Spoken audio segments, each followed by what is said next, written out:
da recordação alcançar o ponto ótimo? A pessoa regredida já alcançou o mundo espiritual, período intervidas. E todas as ressonâncias da vida terrena anterior já desapareceram, sejam as físicas, psicológicas e emocionais. E a pessoa está convivendo com as demais pessoas, participando da vida no mundo espiritual, aprendendo, estudando, muitas vezes trabalhando, colaborando. Nesse momento, acontecem os encontros com mentores, conselhos e orientações. Muito bem, Lara. Então, resumindo, o ponto ótimo é quando a pessoa está em estado de paz de espírito, ela está realmente muito bem, pronta para estar voltando da investigação, a ponto de questionar, mas, nossa, está tão bom aqui, será que eu tenho que voltar mesmo? Então, seria o quê? Ponto ótimo geralmente acontece no plano espiritual, mas isso não é uma regra. Por quê? Porque se a pessoa acessar a encarnação atual, por exemplo, como é que ela vai chegar no ponto ótimo no plano espiritual se ela está encarnada? Então, no caso, quando a pessoa está acessando a atual encarnação, por exemplo, onde seria o ponto ótimo, Nara? Tem alguma sugestão? Não vai ser no plano espiritual, né? Onde seria? Repete, por favor, a pergunta, mas eu estava anotando para complementar a minha resposta. Então, assim, né? Aqui no texto fala que geralmente o ponto ótimo é quando a gente está no plano espiritual. Lá, realmente, o ambiente é diferente, né? A paz espírita é muito grande ali, no outro plano, porque os nossos chakras superiores estão acionados. Mas quando a gente acessa uma investigação na atual encarnação, por exemplo, a gente não vai chegar ao plano espiritual, a gente vai estar encarnado. Qual seria o ponto ótimo nessa situação? Eu acredito que seria quando temos os conselhos dos mentores, quando a gente consegue tirar, né? Eles vêm para poder conversar com a gente e a gente começa a ter os conselhos dele e começa a conseguir entender alguma vivência, alguma dificuldade, às vezes que estamos tendo na atual encarnação, e a gente consegue ter algumas respostas para o tal problema ou para tal indagação. Sim, seria isso. E também, né, o ponto ótimo da atual encarnação seria o melhor momento que a gente vivenciou ali e que a gente está se sentindo muito bem. Então, a Eu acho que tem paz uma e relação espírito é ponto também. ótimo. Fala, Diana. Eu acho que tem uma relação também, no caso do psicoterapeuta, observar as reações corporais tranquilas.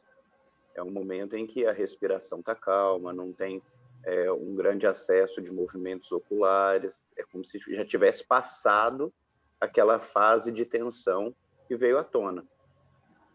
Então, eu acho que tem essa questão do auxílio, da intuição, dos conselhos, dos dois lados, né, do paciente, do psicoterapeuta, mas eu acho que tem a questão física de relaxamento também, o ponto ótimo, não? Sim, tem tudo a ver. A expressão corporal, mesmo durante a investigação, é bom observar a expressão corporal da pessoa. Qualquer dúvida pode perguntar para o Valdo, que o Valdo é expert nisso, ele anota cada movimento que a pessoa faz. Dedos piscar dos olhos, movimento de braço, o Valdo anota tudo. Isso é importante, porque são, às vezes, características que a pessoa não percebe que ocorreu durante a investigação. E para relembrar certos sentimentos, isso é bastante importante. E a questão do ponto ótimo também de repente a pessoa fala, não, eu tô bem, tô legal, mas assim, de repente vocês percebem que tá sendo só da boca para fora. Então, ficar esperto nessa questão também. Mesmo que a pessoa fale que tá bem, que tá ótima, que chegou ao ponto ótimo, a gente fica meio desconfiado. Não, realmente você tá bem? Não tá parecendo. Você só tá falando uma coisa, mas tá expressando outra. Seu rosto tá falando outra coisa. Então, na dúvida, deita de novo, relaxa, vamos ver se vai mais alguma coisa. Se vier, tudo bem, legal, mas se não, pode ser um alarme falso. Então, ficar atento à expressão corporal, principalmente, tá? Isso é importante. O que mais? Mais algum acréscimo aqui nessa questão? Questão do ponto ótimo. Uma sugestão de filme, tá? Para a gente ter uma noção do que é o ponto ótimo. Vocês assistiram A Cabana? Filme de 2017. Então, É muito bom mesmo. Assista esse filme, tá? Como lição de casa. A Cabana, ele mostra o que é uma investigação do inconsciente. Literalmente. E principalmente a questão do ponto ótimo.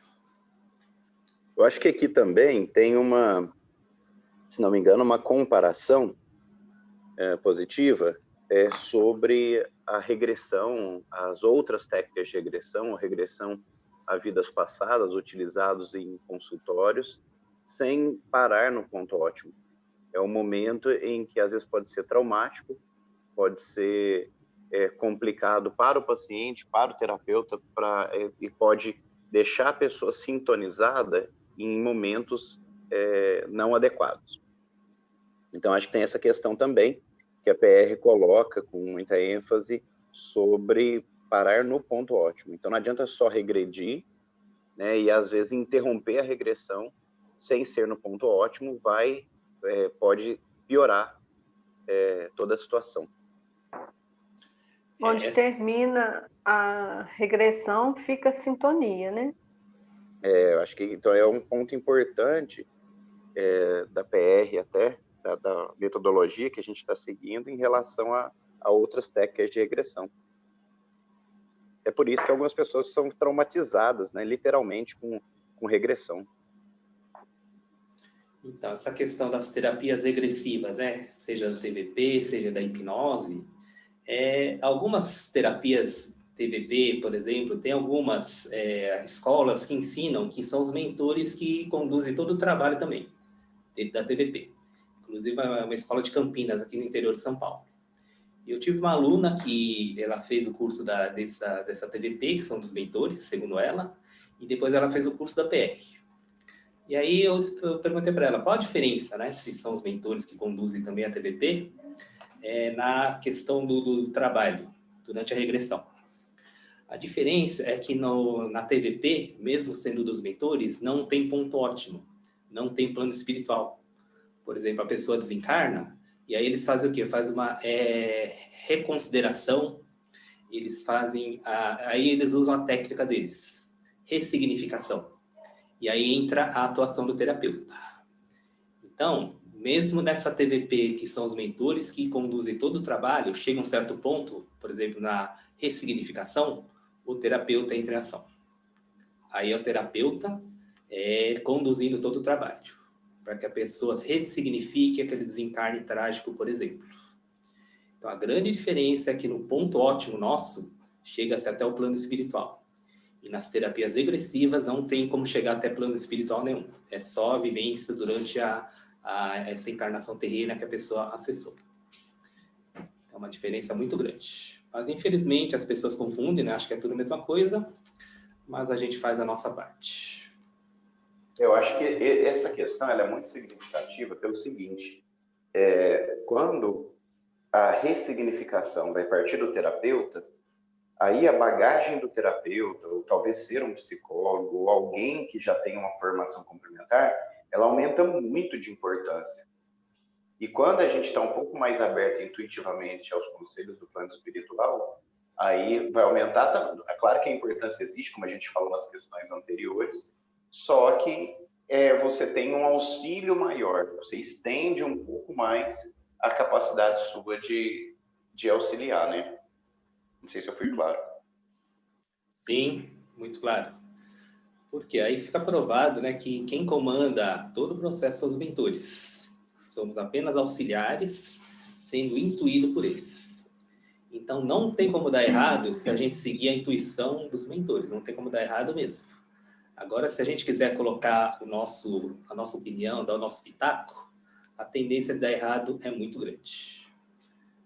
Mas deixa eu dar um exemplo. Fala, é até da Meire, você lembra dela, né? Sim. Eu tenho Hoje a gente se tornou mais amiga, porque antes a gente era mais conhecida. E no início do curso, eu já estava começando já na parte das investigações.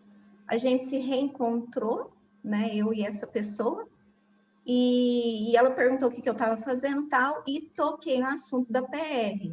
E falei o que era tal, e ela só chorava. E eu fiquei muito, assim, achei muito estranho.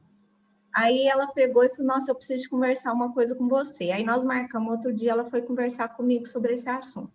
Quando ela tinha 18 anos, ela foi no médico, num psiquiatra que tinha aqui em Uberaba.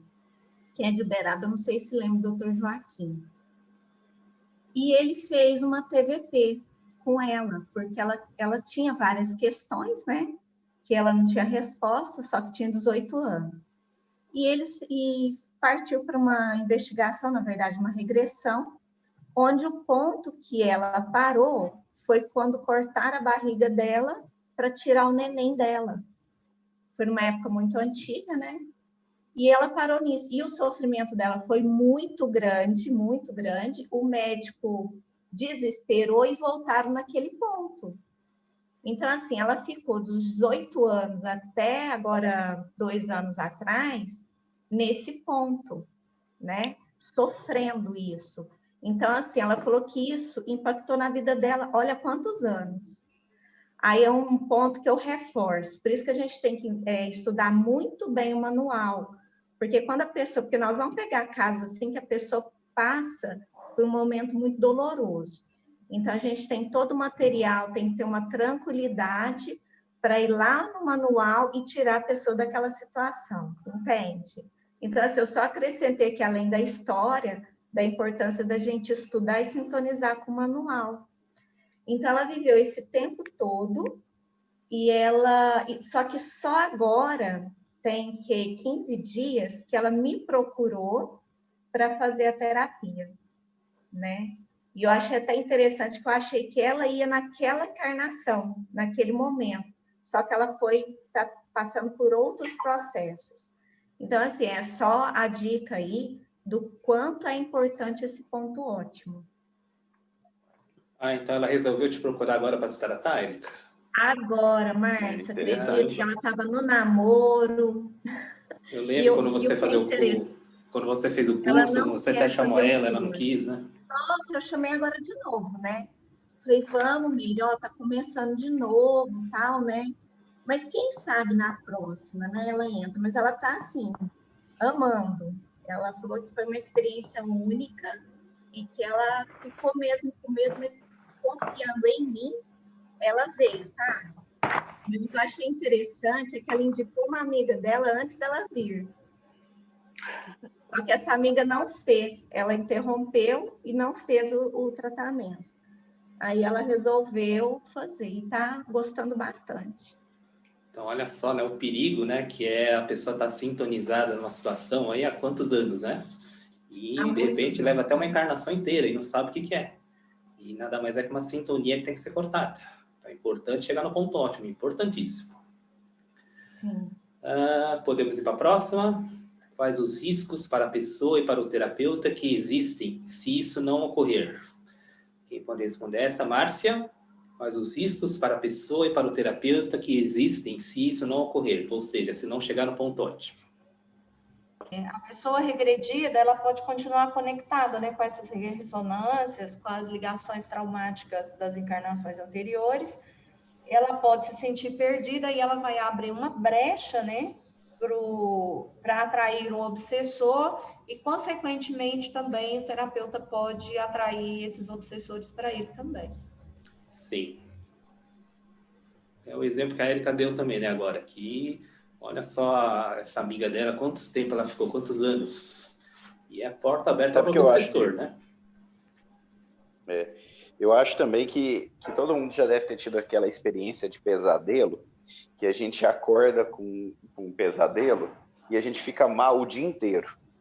E aquela sensação de que alguma coisa ruim parece que vai acontecer. Eu acho que dá para colocar como um exemplo aí de risco para o paciente, caso a gente for explicar para ele. Agora, para o terapeuta, eu acho que foi muito bem colocado, né? A gente não está cumprindo nosso papel, ainda está trazendo um monte de situação aí para a gente de compromisso, que às vezes vai ficar complicado. Então, por isso que é importante, né, a gente estar atualizado com o manual, sempre estar estudando, para que na hora de auxiliar, né, não corra esse risco de não chegar no ponto ótimo. Então, tem até um texto, não sei se vocês já tiveram, chama Caçadores do Ponto Ótimo. Se não teve, a gente vai ter mais adiante.